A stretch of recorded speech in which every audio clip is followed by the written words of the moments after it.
Hello there everyone, welcome back to our channel. In today's video, you are going to see how to add highlights on Instagram without posting on story. So to do that, let's head over to our Instagram application. Once you're there, make sure you have logged in into your desired account and then head over to your profile by tapping the profile icon on the lower right corner. Once you're there, just tap on your the three lines icon on the top right. And from here, you will find the option of archive. Head over there.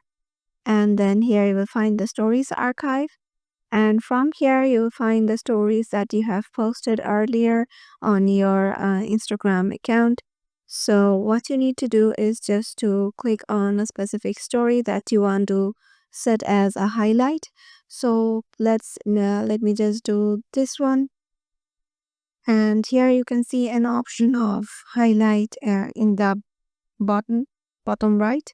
What I will do is just to tap on the highlight, and here I can add a new highlight by tapping the new icon, and I can write like a cake because it's a birthday highlight.